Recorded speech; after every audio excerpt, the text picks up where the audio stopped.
नमस्कार, आप देख रहे हैं डॉक्टर साहिब, आपके साथ मैं हूं मुस्कान। दर्शकों, आज के इस एपिसोड में हम बात करेंगे और ये जानेंगे, कई बार ऐसा देखा जाता है कि आजकल बहुत सारे लोगों के एड़ी में, हील में दर्द होता है।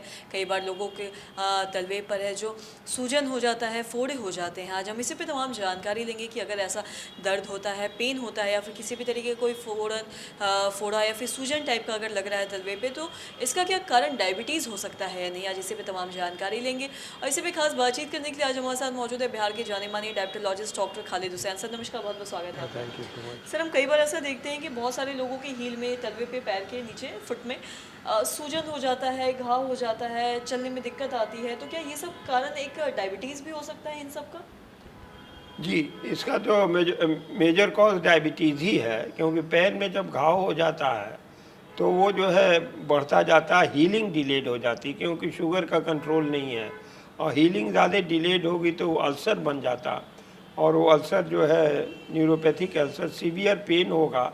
और अगर उसको फर्दर नहीं कंट्रोल किया गया तो उसको जो है एम्पुटेशन, पैर को कटवाना पड़ेगा। इसलिए ये बहुत कॉमन कॉज है। हम रिमेंबर करते हैं जब हम विदेश में थे तो वहाँ पर जो है, चूँकि मिडिल ईस्ट में डेट्स बहुत कॉमन है और डेट्स में बहुत हाई ग्लाइसेमिक इंडेक्स है, और वो सब डेट्स बहुत खाते हैं, और शुगर रहते हुए भी उन लोग फॉलो नहीं करते proper discipline in food and medicine and other things.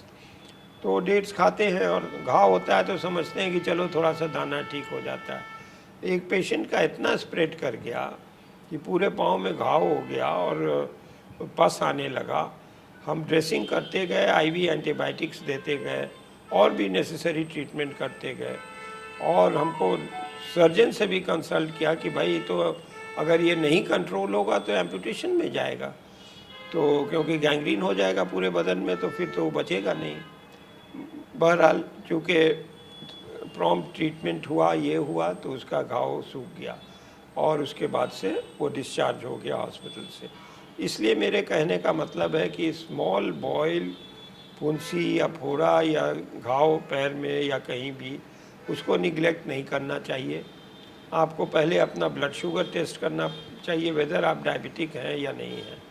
और ब्लड शुगर टेस्ट करने के बाद आपको उसका जो है, अगर हाई है तो आपको नेसेसरी ट्रीटमेंट लेना चाहिए। और ये जो घाव होता है जनरली ओरल एंटीबायोटिक से, जो मेरा एक्सपीरियंस है, कम कम परसेंटेज है कि रिकवर करता, ये और आगे बढ़ता जाता है। इसलिए आईवी एंटीबायोटिक्स, अग्रेसिव ट्रीटमेंट, और उसको एडमिशन भी करना पड़ता हॉस्पिटल में। क्योंकि यहाँ भी मैंने एक पेशेंट को देखा, वो गांव से आया था, उसका डीपली इन्फेक्टेड वुंड था। वो कह रहा था कि हम बस न इंसुलिन ले रहा था, न यहाँ आईवी एंटीबायोटिक लेने को तैयार, न कुछ। तो मैंने उसको जो है दवाई दे के, एडमिट करके, इंजेक्शन दे के उसको रिकवर कराया। इसलिए ये जो कॉमन सिम्टम्स है, लोग निगलेक्ट करते हैं कि हमको थोड़ा सा घाव है, ठीक हो जाएगा, कुछ नहीं है।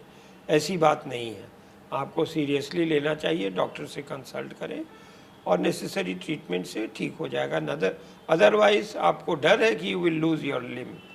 तो ये मेरा ये है, और आपको जो है पेशेंट्स को इसको फॉलो करना चाहिए स्ट्रिक्टली। जी। और साथ ही सर, अगर हम बात करें डायबिटीज़ की, तो हम देखते हैं कि शुगर बढ़ने की वजह से बहुत सारी बीमारी भी होती है। ऐसे भी अगर हम बात करें, ऐसा कहा जाता है कि शुगर लोगों को कम ही खाना चाहिए वरना फोड़े हो जाते हैं। अगर हम देखते हैं कि गर्मी में अक्सर लोग आम ज़्यादा खाते हैं, आम खाने से भी चेहरे पे भी एक्ने, पिंपल बहुत ज़्यादा होने लगता है। तो क्या ये भी एक कारण हो सकता है शरीर में, पैर के पास फोड़े या फिर जो भी निकलने का? हाँ, आम तो जो है that is a very big culprit. Mangoes में बहुत हाई शुगर कंटेंट है, और उसमें बहुत से लोगों को समझते नहीं हैं, खा लेते हैं, उससे एलर्जिक रिएक्शंस भी होता है सम पेशेंट्स में। तो और अगर आम खाएंगे तो शुगर स्काई हाई जाएगा, फोड़ा फुंसी पूरे बदन में हो जाएगा, और उसके बाद से जो है वो बहुत डिफ़िकल्ट होगा कंट्रोल करना। तो डाइटरी रिस्ट्रिक्शंस तो बहुत ज़रूरी है, और उसके साथ ट्रीटमेंट। अगर आप नोन केस ऑफ डायबिटीज़ हैं तो आपको दवाई लेना चाहिए, डॉक्टर से कंसल्ट करना चाहिए।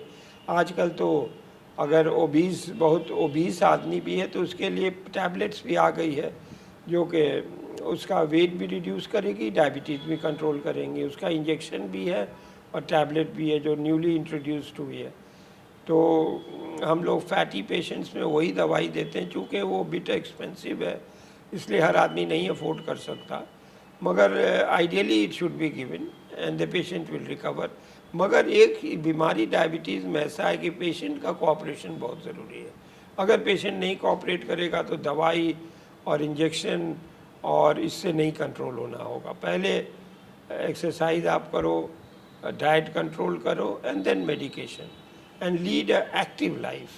sedentary lifestyle and rich food which is contradictory to the diabetic regimen वो नहीं लेना चाहिए। जो डॉक्टर बताए वही चीज़ खाइए और वही वैसे ही करें तो डायबिटीज़ है भी तो अंडर कंट्रोल है तो कोई प्रॉब्लम नहीं है।